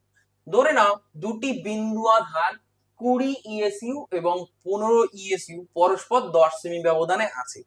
তাহলে দুটি বিন্দু আধান নাও তুমি, একটা মনে করো এই যে আধানটা সেটা কত 20 ইএসইউ, ইএসইউ লেখা রয়েছে মানে বুঝতেই পারছি এটা সিজিএস পদ্ধতির কথা বলা হচ্ছে। তারপর এই আধানটা অপর একটি 15 ইএসইউ আধান থেকে কত দূরত্বে আছে 15 ইএসইউ আধান থেকে আর ইকুয়াল টু 10 সেন্টিমিটার ডিস্টেন্সে আছে, তাই তো? এবার আধান দুটির মধ্যে ক্রিয়াশীল বল কত সেটা আমাদের নির্ণয় করতে হবে। তাহলে আধান দ্বয়ের মধ্যে ক্রিয়াশীল বল এক্ষুনি কুলম্বের সূত্রে আমরা কি পেলাম, কুলম্বের সূত্র অনুসারে F equal to k into q into q by r square, এটা আমরা পেয়েছিলাম না? তা আমরা ধরে নিই এইটা আমাদের ক্যাপিটাল কিউ আর এইটা আমাদের স্মল কিউ আর এইটাই আমাদের ডিস্টেন্সটা আর, হয়ে গেল। এইবার দেখো সিজিএস পদ্ধতি বলেছে, তাহলে সিজিএস পদ্ধতিতে কে এর মান কত হয় 1 হয়, ব্যাস মিটে গেল। কিউ এর মান কত হয় 20, এখানে বলাই রয়েছে, স্মল কিউ এখানে আমাদের বলা রয়েছে 15, তাহলে ভাগ আর স্কোয়ার, আর এখানে কত আর হচ্ছে 10, তাহলে 10 এর স্কোয়ার, 10 এর স্কোয়ার কত 10 এর স্কোয়ার 100, তাহলে স্কোয়ার দিয়ে দিলাম, তাহলে 10 এর স্কোয়ার কত হয়ে গেল 100 হয়ে গেল। তাহলে এখান থেকে কত পাবো, এখান থেকে পাবো কত, আবার লিখে দিই 20 ইন্টু 15 বাই 100, তাহলে 20 দিয়ে 100 কাটো, 100 কাটো, তাহলে 5 20 6 হয়, ঠিক আছে? তাহলে এবার 5 দিয়ে কাটো, তাহলে 3 5 15, তাহলে ফাইনালি আমাদের উত্তর কত হলো 3। কি হবে 3 নিউটন না ডাইন হবে, 3 ডাইন হবে। কেন, মাঝখানে যে ডিসটেন্স রয়েছে বা আধানের একক যা আমরা ব্যবহার করেছি সব আমরা কোন পদ্ধতি ব্যবহার করেছি, সিজিএস পদ্ধতি, সেই জন্য 3 ডাইন ডিওয়াই এনই, তাহলে 3 ডাইন, বুঝলাম? তাহলে আমরা এই যে নিউমেরিক্যালটা বা এই যে প্রবলেমটা, সেই প্রবলেমটা থেকে কুলম্বের সূত্রটা আশা করি স্পষ্ট বুঝতে পারলাম। এবার দেখো এখানেও আর একটা সমস্যা রয়েছে, যেখানে কুলম্বের সূত্র ছাড়াও অন্যান্য কিছু জিনিস আমাদের লাগবে, যেহেতু আধান সম্বন্ধে আমরা পড়েছি সেই বিষয় নিয়ে একটুখানি বুঝে নিই আর একটু ডিপলি। দেখো একটি পরিবাহীর কোন প্রস্থচ্ছেদের মধ্য দিয়ে 1 মিনিট সময়ে 30 কুলম্ব আধান প্রবাহিত হলে তড়িৎ প্রবাহ মাত্রা কত? কি বললাম, কোন একটি পরিবাহী, চলো তড়িৎ পড়ছি আমরা, তাহলে একটি পরিবাহী তার নিলে এটা, এখন এই পরিবাহীর এই যে প্রস্থচ্ছেদ রয়েছে তার মধ্য দিয়ে বলছে টি ইকুয়াল টু 1 মিনিটে, 1 মিনিট সময়ে, টি ইকুয়াল টু 1 মিনিটে কি হচ্ছে 30 কুলম্ব আধান প্রবাহিত হচ্ছে। কতটা আধান, কিউ ইকুয়াল টু 30 কুলম্ব আধান এর মধ্য দিয়ে বাহিত হচ্ছে, ঠিক আছে? আচ্ছা, এবার বলেছে যে তড়িৎ প্রবাহ মাত্রা কত। তড়িৎ প্রবাহ মাত্রার সংজ্ঞা কি, তড়িৎ প্রবাহ মাত্রা বা প্রবাহ মাত্রা, প্রবাহ মাত্রা আমরা এর পরের ভিডিওতে পুরোপুরি স্পষ্টভাবে ক্লিয়ার করব আমরা। তো এখন আপাতত জানি যে প্রবাহ মাত্রা আই দ্বারা চিহ্নিত করা হয়, I equal to Q by T হয়, অর্থাৎ কোন পরিবাহীর নির্দিষ্ট প্রস্থচ্ছেদের ক্ষেত্রফলের মধ্য দিয়ে একক সময়ে যে পরিমাণ আধান বাহিত হয় তাকে প্রবাহ মাত্রা বলা হয়। প্রবাহ মাত্রা I equal to Q by T আমরা লিখি। তো এখান থেকে খুব সিম্পলি আমরা বুঝতে পারছি যে কিউ কত, এখানে তোমাদের বলেই দেওয়া রয়েছে কিউ ইকুয়াল টু 30 কুলম্ব, ব্যাস। তাহলে 30 কুলম্ব, টাইম কত রয়েছে 1 মিনিট, 1 মিনিট ইকুয়াল টু আমরা 60 সেকেন্ডে লিখতে পারি, ঠিক আছে? তাহলে হয়ে গেল হাফ, তাহলে 0.5 কুলম্ব পার সেকেন্ড, ঠিক আছে, যেটাকে আমরা অ্যাম্পিয়ার বলে থাকি। তাহলে এই যে কুলম্ব পার সেকেন্ড যেটাকে আমরা অ্যাম্পিয়ার বলে থাকি, তাহলে সরাসরি এটাকে আমরা 0.5 অ্যাম্পিয়ার বলতে পারবো।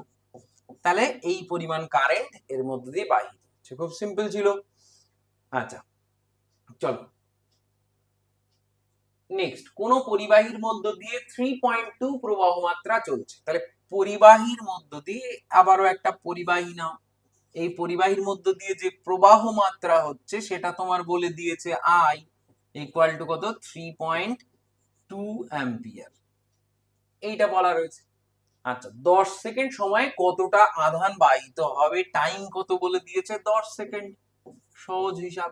তাই 10 সেকেন্ডে কতটা আধান বাহিত হচ্ছে। তাহলে এক্ষুনি আমরা কি পড়ে এলাম, প্রবাহ মাত্রা আই ইকুয়াল টু হয় কিউ বাই টি, তাই তো। তাহলে কিউ ইকুয়াল টু কত হবে, এই যে কোনাকুনি গুণ করো, তাহলে কিউ ইকুয়াল টু হবে আই ইনটু টি।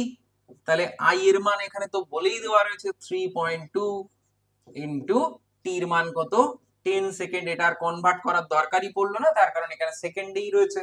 তাহলে কি পাওয়া গেল, পাওয়া গেল 32 কুলম্ব, ব্যাস গুণ করলেই পাওয়া গেল।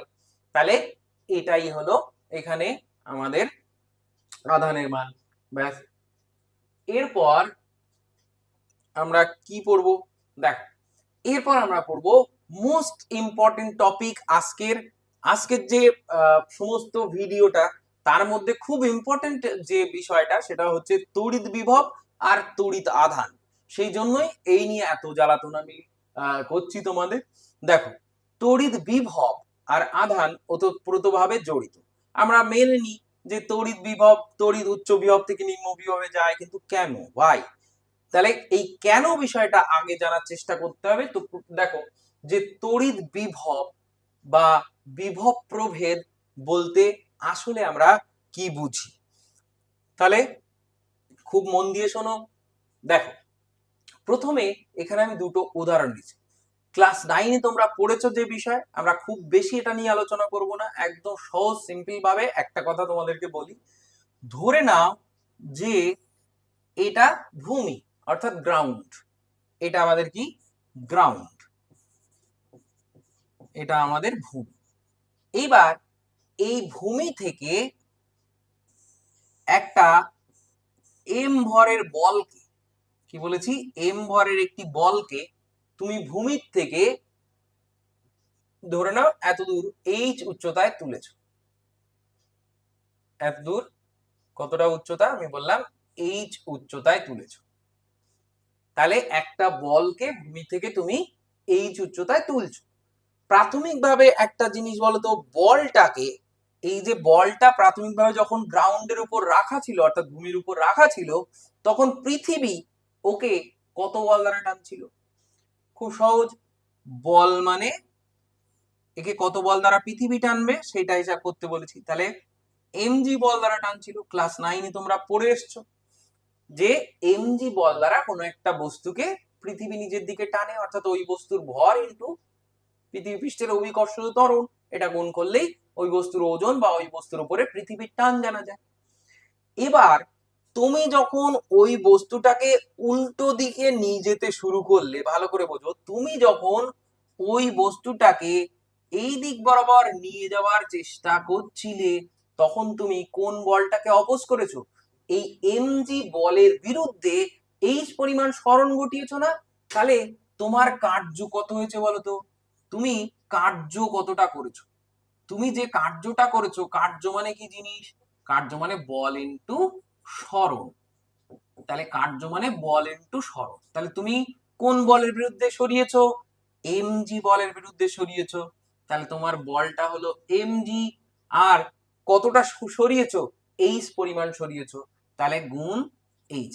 তাহলে এইটা তোমার কার্য, ঠিক আছে।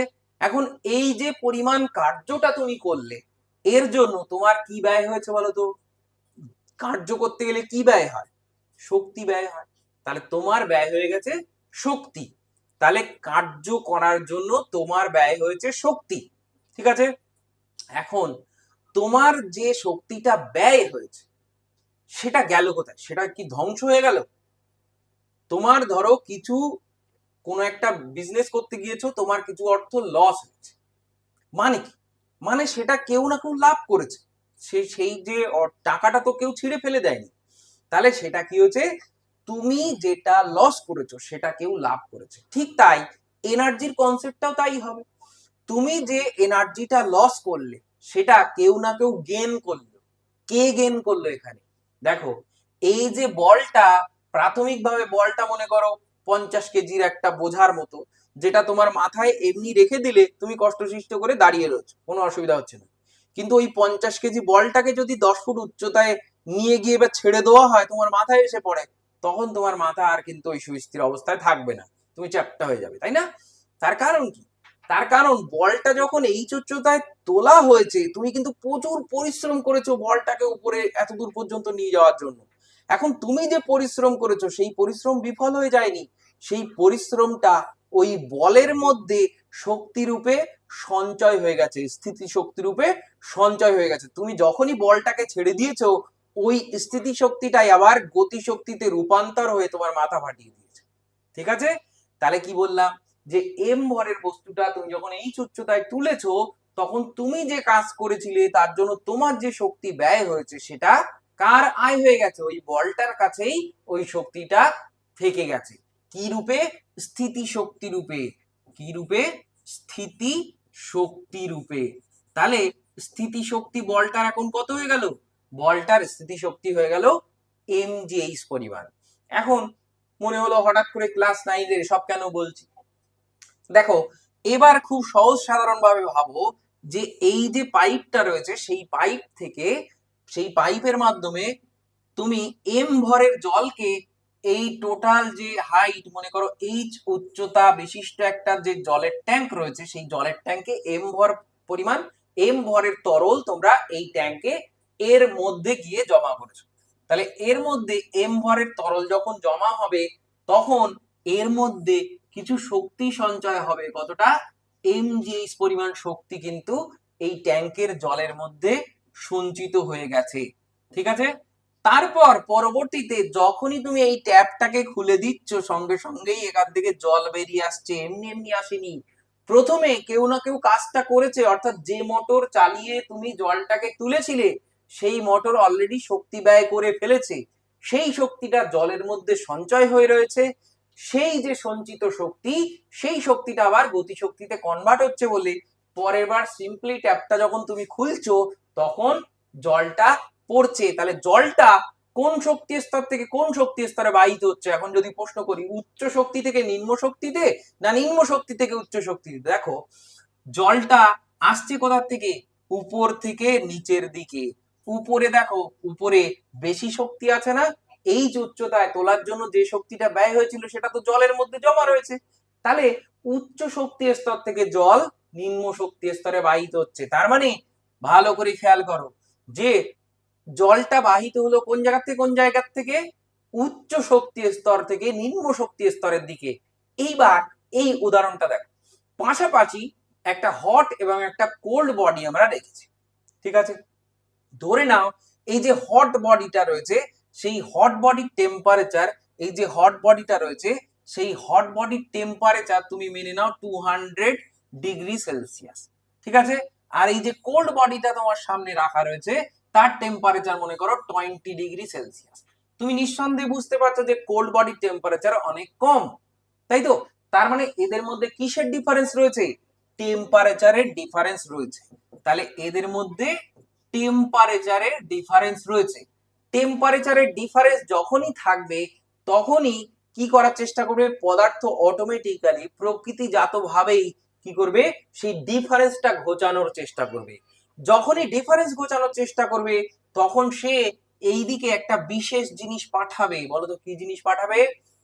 হট থেকে কোল্ড বডির দিকে একটা বিশেষ জিনিস পাঠিয়ে সে সাম্য প্রতিষ্ঠা করার চেষ্টা করবে, অর্থাৎ দুটো টেম্পারেচার সমান করার চেষ্টা করবে।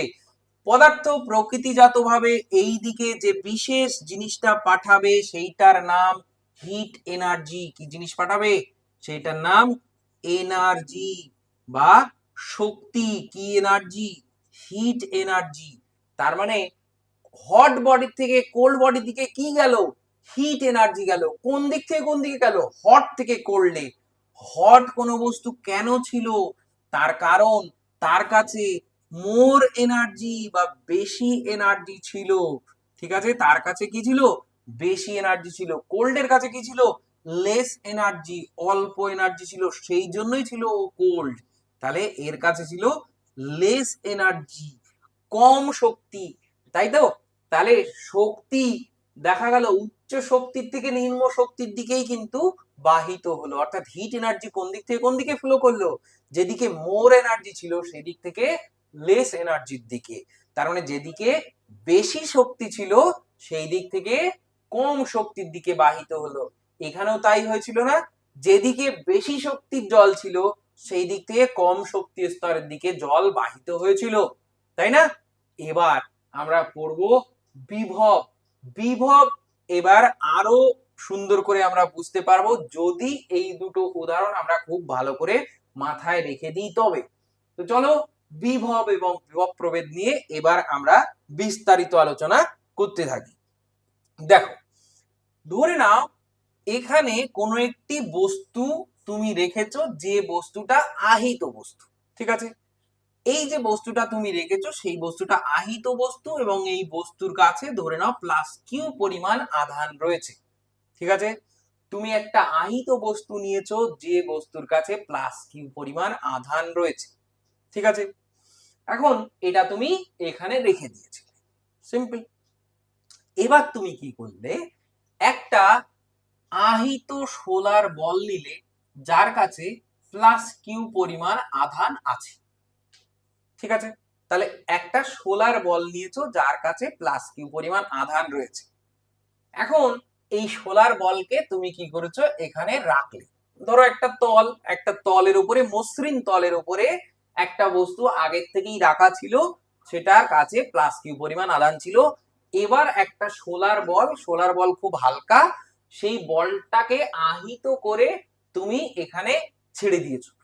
যখনই তুমি এখানে বলটাকে ছেড়ে দেবে সঙ্গে সঙ্গে তুমি একটা মজার ঘটনা দেখতে পাবে।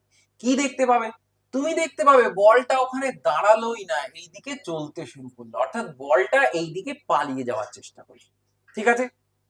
এবার তুমি আর একটা জিনিস উপলব্ধি করে দেখো, তুমি এবার আর একটা বল নিলে, যে ও পালাচ্ছে কেন আমি বোঝার জন্য তুমি আর একটা বল নিলে, নিয়ে সেই বলটাকে তুমি কি করলে, মাইনাস কিউ আধানে আহিত করলে, করে এটাকে তুমি এখানে ছেড়ে দিলে। এখন তুমি যে ঘটনাটা দেখতে পাবে সেটা কি দেখতে পেলে, তুমি দেখলে এই বলটা পালাচ্ছিল কিন্তু এটা না পালিয়ে উল্টো করে এর দিকে এগিয়ে আসছে, ঠিক আছে? তাহলে কি দেখতে পেলে, এই বলটা পালাচ্ছিল, তো তখন তোমার ধারণা কি হবে, বলটা পালাচ্ছে মানে নিশ্চয়ই কেউ ওকে ঠেলছে, এ এইদিকে সরে আসছে মানে নিশ্চয়ই কেউ ওকে টানছে। তাহলে কে টানছে? এই যে চার্জটা তুমি আগের থেকে রেখেছিলে সেটা কি করেছে, সেটাকে বলা হয় সোর্স চার্জ। এটাকে কি বলা হয়? সোর্স চার্জ বা উৎস আধান। সেই উৎস আধানটা কি করে, সেই উৎস আধানটা তার চারপাশে কি করে, একটা নির্দিষ্ট অঞ্চল জুড়ে সে নিজের প্রভাবটা বিস্তার করে রাখে। কি বললাম, যে যে কোনো একটি উৎস আধান বা সোর্স চার্জ তার আশপাশের একটি অঞ্চল জুড়ে তার প্রভাব বিস্তার করে রাখে, সেই অঞ্চলটাকে কি বলা হয়? একটা সোর্স চার্জ বা একটা উৎস আধান তার আশপাশের যতটা অঞ্চল জুড়ে নিজের প্রভাব বিস্তার করে রাখে তাকে বলা হয় ওই আধানের বা ওই যে সোর্স চার্জ বা উৎস আধানের তড়িৎ ক্ষেত্র বা ইলেকট্রিক ফিল্ড। কি বললাম? তড়িৎ ক্ষেত্র বা ইলেকট্রিক ফিল্ড। যে তড়িৎ ক্ষেত্র নিয়ে আমরা খুব পড়াশোনা করব ক্লাস 12 এ উঠে, তো যাই হোক, তড়িৎ ক্ষেত্র বা ইলেকট্রিক ফিল্ড। তাহলে এই যে আধানটা রয়েছে সেই আধানটা এর আশপাশে কি তৈরি করে রেখেছে, এর আশপাশে একটা ইলেকট্রিক ফিল্ড তৈরি করে রেখেছে, ঠিক আছে? সেই কারণের জন্য যখনই অন্য কোনো একটা আধান ওর ফিল্ডের মধ্যে আসছে তখনই ও তাকে প্রভাবিত করার চেষ্টা করছে। মানে একটা সহজ উদাহরণ দ্বারা বোঝো, যে একজন অঞ্চল প্রধান, ঠিক আছে, আমরা ধরলাম একজন অঞ্চল প্রধান, তাহলে তার অঞ্চলের মধ্যে তার একটা বিস্তার, তার একটা ক্ষমতা, তার একটা প্রভাব রয়েছে, তাহলে তার প্রভাবটা তার অঞ্চলের মধ্যে সীমাবদ্ধ, তাই তো? কিন্তু আমরা যদি বলি একজন জেলা সভাপতি, তাহলে তার জেলা জুড়ে তার একটা প্রভাব থাকবে। যদি আমরা মুখ্যমন্ত্রীর কথা বলি, তার মানে একটা রাজ্য জুড়ে তার প্রভাব থাকবে, তাই না? তাহলে যে যত বড় মাপের মানুষ হবে, তার প্রভাবটা বা তার প্রভাবের যে ক্ষেত্র সেটা অনেকটা বেশি হবে। ঠিক সেরকম করে এই সোর্স চার্জটার মান যত বাড়বে, তার ফিল্ডও তত প্রসারিত হবে, অর্থাৎ তার বল প্রদানের ক্ষমতাটাও অনেকটা দূর পর্যন্ত বিস্তার লাভ করবে, অর্থাৎ তার ইলেকট্রিক ফিল্ডটা অনেক বিস্তৃত থাকবে। মনে থাকলো? তাহলে কি বললাম, সোর্স চার্জের মান যত বেশি হবে তার ফিল্ড তত স্ট্রং হবে এবং ফিল্ড অনেকটা দূর পর্যন্ত বিস্তার লাভ করবে। ঠিক আছে? আচ্ছা, তাহলে তড়িৎ ক্ষেত্র বা ইলেকট্রিক ফিল্ড আমরা বুঝলাম। তার মানে দেখো, এই যে সোর্স চার্জটা আগের থেকে যেটা আমরা রেখে দিয়েছিলাম, সেটা আগের থেকেই এখানে একটা ইনভিজিবল ফিল্ড তৈরি করে রেখেছিল, তাই না? এখানে একটা ইনভিজিবল, অর্থাৎ আমরা দেখতে পাচ্ছি না, কিন্তু একটা প্রভাব কিন্তু ও তার আশপাশে রেখে দিয়েছিল, তাই না? তাহলে ও তার আশপাশে একটা ইনভিজিবল ফিল্ড তৈরি করে রেখেছিল। যে ফিল্ডটা আছে সেটা আমরা বুঝলাম কি করে, যখন অন্য কোনো চার্জ ওখানে রাখলাম, সঙ্গে সঙ্গেই চার্জটা এই ফিল্ডের প্রভাবে প্রভাবিত হয়ে হয় ফিল্ডের বাইরের দিকে বা ফিল্ডের ভিতরের দিকে চলে আসতে শুরু করলো বা চলে যেতে শুরু করলো। ঠিক আছে? এবার তুমি দেখো, ধরে নাও এই যে আধানটা প্লাস কিউ, সেই প্লাস কিউ আধানটা মনে করো এ বিন্দুতে প্রাথমিকভাবে তুমি রেখেছি, ঠিক আছে? এ বিন্দুতে। এখন তুমি কি করলে, এই চার্জটাকে তুমি এই এ থেকে এইভাবে এগিয়ে সোর্সের দিকে বি বিন্দু পর্যন্ত নিয়ে এলে। কি বললাম? তুমি নিজে এই আধানটাকে বি বিন্দু পর্যন্ত নিয়ে এসছো। তাহলে এই যে কিউ আধানটা এখন এসছে কোথায়? এখানে। এতটা দূরত্ব তুমি কিন্তু ওকে নিয়ে চলে এসছো। কত দূরত্ব? এ থেকে বি পর্যন্ত। ভালো করে খেয়াল করো। তাহলে তুমি আধানটাকে কতটা মুভ করিয়েছো? এতটা মুভ করিয়েছো, অর্থাৎ এ বি পরিমাণ তুমি আধানটাকে সরিয়ে দিয়ে এসছো। ঠিক আছে? এবার তুমি একটা জিনিস খেয়াল করো, যখন তুমি এখানে যখন তুমি এখানে এ বিন্দুতে সোলার বলটাকে রেখেছিলে, বলটা কোন দিকে যাওয়ার চেষ্টা করছিল? এই দিকে যাওয়ার চেষ্টা করছিল না, তাই তো? তার মানে বলটা চাইছিল না কখনো এই সোর্সের দিকে আসুক, ও চায় সোর্স থেকে দূরে সরে যেতে। কিন্তু তুমি জোরপূর্বক ওকে সোর্সের দিকেই নিয়ে এসছো, তাই না? তাহলে তুমি জোরপূর্বক করেছো, মানে তোমাকে কেউ বাধা দিয়েছে। কে বাধা দিয়েছে বলো তো? এই সোর্স তোমাকে বাধা দিয়েছে। সোর্স কি করেছে? আধানটাকে ওই দিকে, অর্থাৎ ফিল্ডের বাইরের দিকে ঠেলার চেষ্টা করছে সব সময়। কিন্তু তুমি সেই ফিল্ডের বাইরের থেকে ওকে আস্তে আস্তে টেনে সোর্সের কাছে নিয়ে আসছো। তার মানে তুমি এই যে সোর্সটা যে তড়িৎ বল দিয়েছে, সেই তড়িৎ বলের বিরুদ্ধে সরণ ঘটিয়ে আধানটাকে নিয়ে এসছো। তার মানে তুমি তড়িৎ বলের বিরুদ্ধে কাজ করেছো। তাহলে কাজ করতে গেলে কি লাগবে? একটু আগেই বলা ছিল, কাজ করতে গেলে শক্তি লাগবে। তাহলে তুমি যখন এ বিন্দু থেকে বি বিন্দু থেকে মানে এ বিন্দু থেকে বি বিন্দুতে আধানটাকে এনেছো, তখন তুমি কি ব্যয় করেছো? নিজে শক্তি ব্যয় করেছো। সেই শক্তিটা কি হয়েছে? সেই শক্তিটা ধ্বংস হয়ে যায়নি, তার কারণ শক্তিকে সৃষ্টি বা ধ্বংস করা যায় না। তাহলে সেই শক্তিটা এর মধ্যে স্টোর হয়েছে, অর্থাৎ এই যে বি বিন্দুতে আধানটা যে এলো, এই আধানের মধ্যে শক্তিটা সঞ্চয় হয়ে গেছে। তাহলে বি বিন্দুতে আধানের মধ্যে শক্তি বেশি হবে না এ বিন্দুতে আধানের মধ্যে শক্তি বেশি হবে? বলো। দেখো, এ বিন্দুতে যখন ছিল এ বিন্দুতে যখন ছিল তখন সে ফিল্ডের মধ্যে ঢুকে কিছু দূর পর্যন্ত এসেছিল, আমরা মেনে নিতে পারি। ফিল্ডের মধ্যে ঢুকে ধরো এত দূর পর্যন্ত ফিল্ড ছিল, এই ফিল্ডের মধ্যে এত দূর পর্যন্ত সে এসেছিল। তার মানে এই পর্যন্ত আনতে, অর্থাৎ ফিল্ডের মধ্যে ঢুকিয়ে এত দূর পর্যন্ত আনতে কিন্তু একটা কাজ করতে হয়েছিল। ঠিক আছে? যে পরিমাণ কাজ করতে হয়েছিল, সেই পরিমাণ কার্যকে আমরা ভি এ দ্বারা চিহ্নিত করতে পারি। তাহলে এ বিন্দুতে আনতে, অর্থাৎ ফিল্ডের বাইরের কোনো বিন্দু থেকে এ বিন্দুতে আনতে যে কার্য করে করা হয়েছিল সেই কার্যটা কত VA। এখন তুমি বলো ফিল্ডের বাইরের থেকে তুমি যদি এ বিন্দু অতিক্রম করে আরো বেশি কাছাকাছি বি বিন্দুতে নিয়ে আসো, তখন কি করতে হবে? এর বিরুদ্ধে আরো বেশি কাজ করতে হবে। তার মানে নিঃসন্দেহে অসীম দূরত্ব থেকে বা ফিল্ডের বাইরের থেকে এ বিন্দুতে আনতে যতটা কাজ করতে হয়েছে বি বিন্দুতে আনতে তার থেকে আরো বেশি কাজ করতে হবে। ধরে নাও বি বিন্দুতে আনতে কার্য VB হলো। তার মানে এই দুটোর মধ্যে কোন কার্যটা বেশি করলে? বি বিন্দুতে আনতে বেশি কার্য করলে। ভালো করে বুঝুন। তাহলে এই কার্যটাকেই আমরা বলি বিভব। এবার একটু সংজ্ঞাটা দেওয়ার চেষ্টা করি। সংজ্ঞাটা কি? অসীম দূরত্ব থেকে, ভালো করে বুঝো, অসীম দূরত্ব থেকে বললাম। সংজ্ঞাটা দিই, অসীম দূরত্ব থেকে কোন একটি একক ধনাত্মক আধানকে, আমরা সংজ্ঞার স্বার্থে বলছি যে অসীম দূরত্ব থেকে কোন একটি একক ধনাত্মক আধানকে, একক ধনাত্মক আধান মানে কি? ধরে নাও এখানে কোনো একটা বস্তু ছিল যার কাছে +1 কুলম বা +1 মাইক্রোকুলম আধান ছিল, ঠিক আছে? তাহলে ওটাকে আমরা বলবো ওর কাছে কত আধান রয়েছে? একক ধনাত্মক আধান। এখন ফিল্ডের বাইরে যাওয়া মানে কি? ফিল্ডের বাইরে কি সোর্সের প্রভাব থাকে? অঞ্চল প্রধানের প্রভাব অঞ্চলের বাইরে আমরা ইগনোর করতে পারি, ধরে নিতে পারি সেখানে তার ক্ষমতা নেই। আমাদের দেশের প্রধানমন্ত্রীর ক্ষমতা আমাদের দেশের মধ্যেই সীমাবদ্ধ থাকবে বলে আমরা ধরে নিতে পারি। তার বাইরে সামান্য প্রভাব থাকতে পারে, কিন্তু সেটা আমরা ইগনোর করে দিতে পারি। ঠিক সেরকম এই যে সোর্স চার্জটা, সেটা এতটা জায়গা জুড়ে নিজের প্রভাব বিস্তার করে। এর বাইরের কোনো বিন্দু মানেই সেই বিন্দুটা কোথায় আছে বলে ধরে নেবো আমরা? সেই বিন্দুটা সবসময়ের জন্য আমরা ভাববো অসীমে আছে।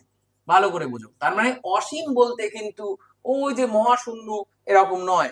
অসীম বলতে ফিল্ডের বাইরের কোনো বিন্দু, ঠিক আছে? ইলেকট্রিক ফিল্ডের বাইরের কোনো বিন্দু। তার মানে দেখো, ইলেকট্রিক ফিল্ডের বাইরের কোনো বিন্দু থেকে একটা একক ধনাত্মক আধানকে বা অসীম দূরত্ব থেকে কোনো একটি একক ধনাত্মক আধানকে তড়িৎ ক্ষেত্রের মধ্যে কোনো বিন্দুতে আনতে যে পরিমাণ কার্য করতে হয়, তা প্রাথমিকভাবে তড়িৎ ক্ষেত্রের মধ্যে আনতে কতটা কার্য করেছিলাম? VA পরিমাণ কার্য। সেই জন্য এই এ বিন্দুর বিভব আমরা VA ধরে নিয়েছিলাম। আর অসীম দূরত্ব থেকে ধরো একক ধনাত্মক আধানকে বি বিন্দুতে আনতে কার্য ধরে নাও VB হলো, তাহলে সেক্ষেত্রে এই বিন্দুর বিভব আমরা লিখবো VB। বোঝা গেল?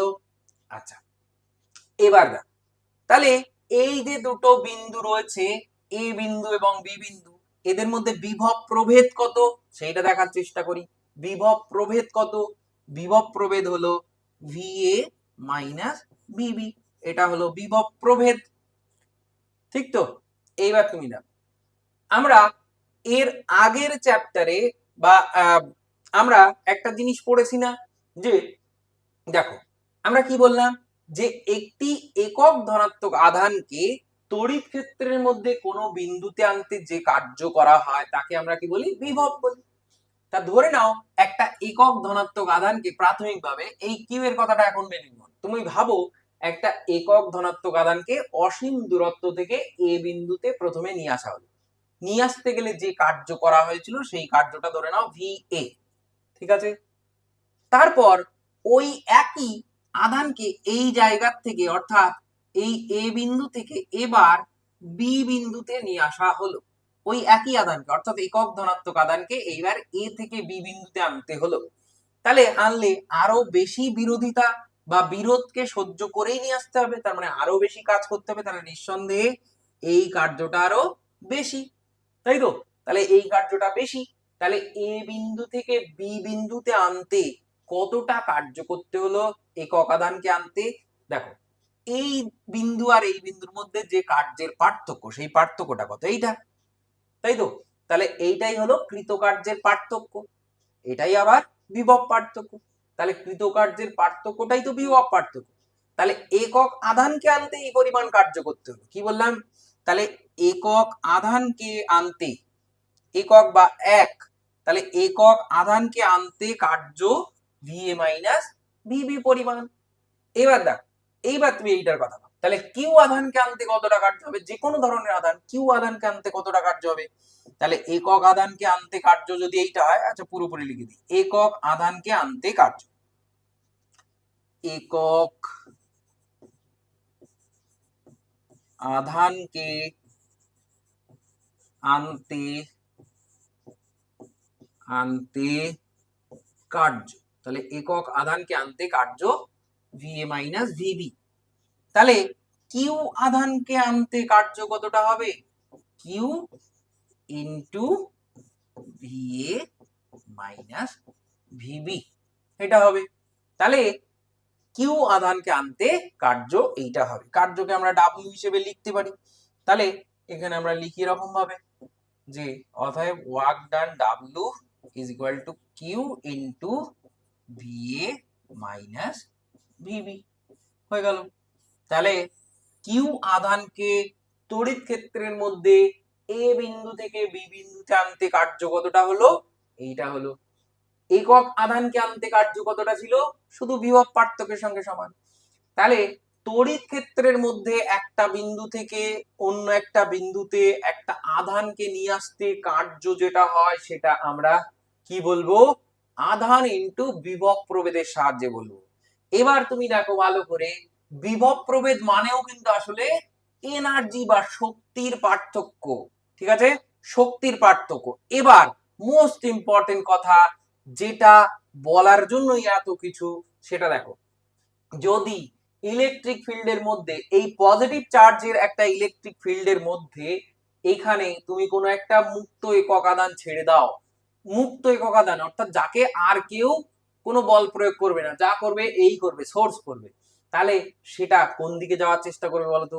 সেটা বি বিন্দু থেকে হয়ে এ বিন্দুর দিকে যাওয়ার চেষ্টা করবে।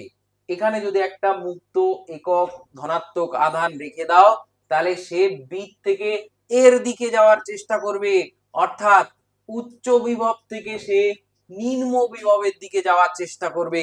তার মানে আমরা বুঝলাম যে তড়িতের চ্যাপ্টারে আমরা যে বারবার করে বলবো আধান উচ্চ বিভব থেকে নিম্ন বিভবের দিকে যায়, সেটা কেন বলবো? তার কারণ সেখানে এনার্জি বা শক্তির তফাৎ রয়েছে।